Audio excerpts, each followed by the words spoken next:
Bismillahirrahmanirrahim. Assalamualaikum warahmatullahi wabarakatuh.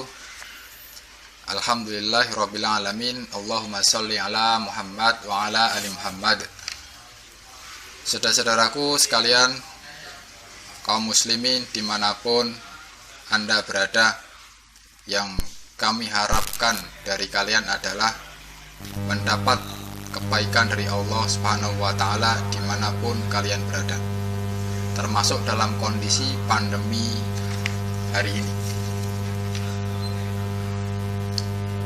Nah, kita akan membahas sedikit tentang Sirah Nabawiyah. Ini hanyalah sebuah pengantar tentang Sirah Nabawiyah. Ada beberapa faidah dan beberapa manfaat yang sangat perlu sekali untuk kita ketahui, karena itu akan menjadi visi dan misi kita, yaitu dalam mempelajari sirah, sehingga kita lebih bersemangat, kita lebih punya fokus, dan kita punya visi yang besar. Bukan hanya sekedar membaca, bukan hanya sekedar menghabiskan waktu, tapi memang ada sesuatu yang kita dapatkan dari membaca sirah.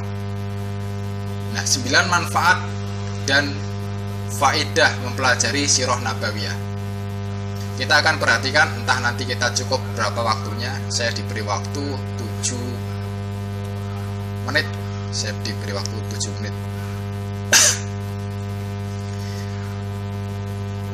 Yang pertama, faedah dan manfaat mempelajari Sirah Nabawiyah. Mengetahui asbabun nuzul, kebanyakan ayat, dan asbabul wurud hadis Nabi. Beberapa ayat dalam Al-Quran itu memiliki sebab turunnya. Beberapa ayat Al-Quran mempunyai sebab turun. Nah, itu bila kita memahami bahwa dalam Al-Quran itu ada sebab turunnya, meskipun tidak semua ayat ada sebab turunnya, maka tentu kita akan lebih memahami tentang ayat tersebut. Karena ayat itu turun karena ada sebuah kejadian. Dan yang kedua, maaf, di nomor yang sama, adalah mengetahui asbabul wurud hadis Nabi. Seperti juga dalam asbabun nuzul, itu menjadi sebab turunnya ayat, maka asbabul wurud adalah sebab keluarnya sebuah hadis. Apa yang mendasari hadis itu sehingga terjadi? Kenapa Nabi mengucapkan hal demikian? Kenapa Nabi bersikap demikian? Itu ada konteksnya, di mana hal ini dapat membantu kita dalam memahami ayat dan hadis tersebut serta menyimpulkan hukum dari keduanya. Nah, dengan mempelajari sirah ini, maka kemudian disambungkan dengan sebab turunnya ayat dan sebab terjadinya sebuah hadis, maka tentu kita akan lebih paham dan bijaksana dalam memahami ayat-ayat Al-Quran juga hadis Nabi. Kemudian yang kedua, faidah dan manfaat mempelajari hadis itulah bekal bagi para dai-dai dan pejuang Islam. Dengan belajar sirah, mereka akan memiliki tekad dan motivasi kuat, karena mereka memiliki teladan dan pendahulu yang telah mempersembahkan pengorbanan yang besar. Kita ini punya contoh, yaitu contohnya adalah Nabi dan para sahabat. Bahkan nabi-nabi sebelum Nabi kita Muhammad SAW itu perlu sekali untuk kita pelajari. Makanya dalam Al-Quran, nabi-nabi selain nabi kita itu pun juga dicantumkan di sana. Dan mempelajari itu akan membuahkan sebuah tekad atau sebuah visi yang kuat, karena kita punya uswatun hasanatun atau suri toladan yang baik. Bagaimana kita tidak tersentuh oleh perjuangan Nabi dan para sahabat ketika benar-benar mereka itu memberikan hidup mereka untuk kita. Ketika Nabi mencintai kita padahal belum pernah bertemu dengan kita. Ketika Nabi menyebut kita saudara padahal belum pernah kita bertemu dengannya. maka episode sejarah tersebut akan membangkitkan kita sehingga kita mencintai Nabi kita sebagaimana Nabi mencintai kita. Kemudian manfaat yang ketiga, Sirah Nabawiyah sendiri merupakan salah satu mukjizat dan tanda kenabian Muhammad Shallallahu Alaihi Wasallam. Ibnu Hazm rahimahullah berkata, bagi yang mengkaji dengan seksama sirah Nabi Muhammad Shallallahu Alaihi Wasallam yang agung ini akan membenarkan dan mempersaksikan bahwa beliau benar-benar Rasul Allah. Andai beliau tidak memiliki mukjizat selain sirah, maka sudah cukup.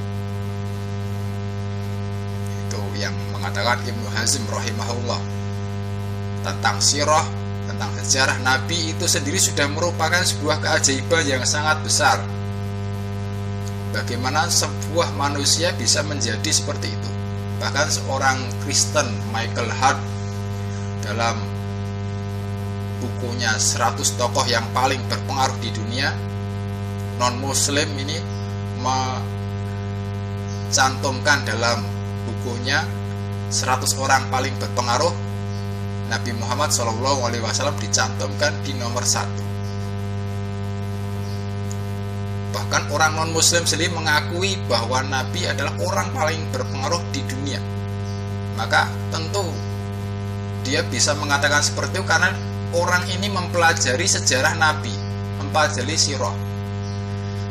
Maka apalagi kita orang yang Islam sendiri, tentu kita lebih berhak untuk mempelajari sirah Nabi kita, untuk mengenal beliau.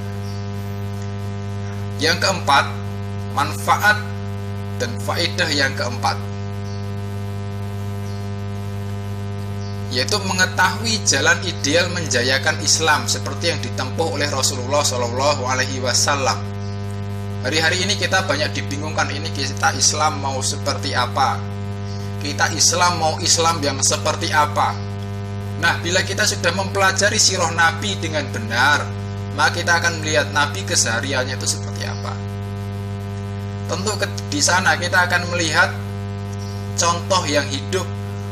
Dengan itu kita nggak akan bingung ketika mempelajari Al-Quran, mempelajari hadis, kita mau bersikap. Tentu kita kalau mempelajari sirah, kita tinggal meniru bagaimana Nabi, bagaimana para sahabat dalam bermasyarakat, termasuk dalam bernegara, bagaimana dalam bernegara.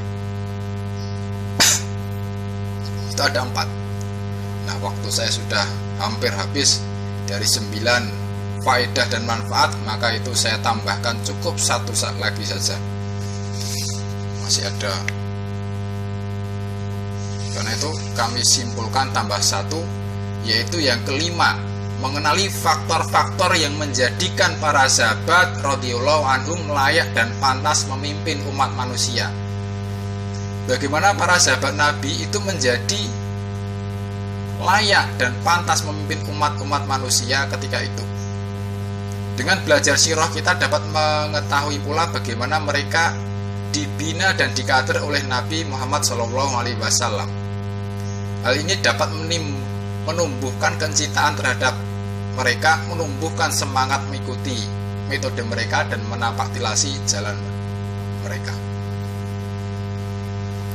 Saudaraku yang dirahmati Allah Subhanahu wa Ta'ala, itu yang kami sebutkan 1, 2, 3, 4, 5.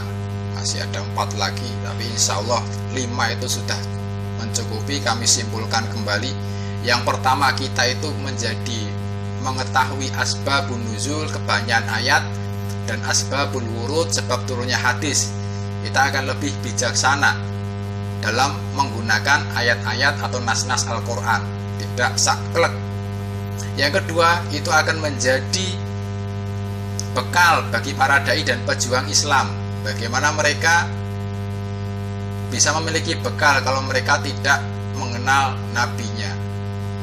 Tentu ini akan menjadi semangat yang kuat karena punya contoh yang kuat yang mencintai mereka. Yang ketiga, itu merupakan mukjizat Nabi sendiri. Jadi seolah-olah mempelajari sirah kita menyaksikan mukjizat itu sendiri. Banyak mukjizat yang diterangkan dalam sirah. itu akan menggetarkan naluri kita bahwa manusia itu suka atau lebih condong kepada sesuatu yang lebih besar dari mereka. Kita akan lebih mudah mengikuti Nabi manakala kita menyaksikan mukjizat itu, dan itu bisa kita dapati dalam mempelajari sirah. Yang keempat, kita mengetahui jalan yang ideal dalam menjajakan Islam, tidak bingung lagi karena sirah itu sudah kita ketahui dengan baik. Bagaimana mendidik anak-anak, bagaimana mendidik pemuda, bagaimana mendidik perempuan, bagaimana bekerja, bagaimana melakukan pertanian, bagaimana melakukan perdagangan.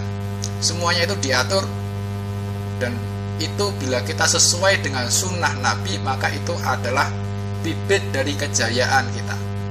Karena Nabi itu sendiri hanya umurnya 23 tahun kenabian, diangkat jadi Nabi umur 40, kemudian meninggal umur 63.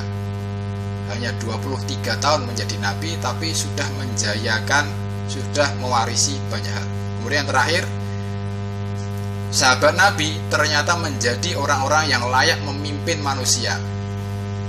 Nah, bagaimana kita mencontoh mereka? Cukup sekian, insya Allah semoga ini menjadi manfaat bagi kita semua.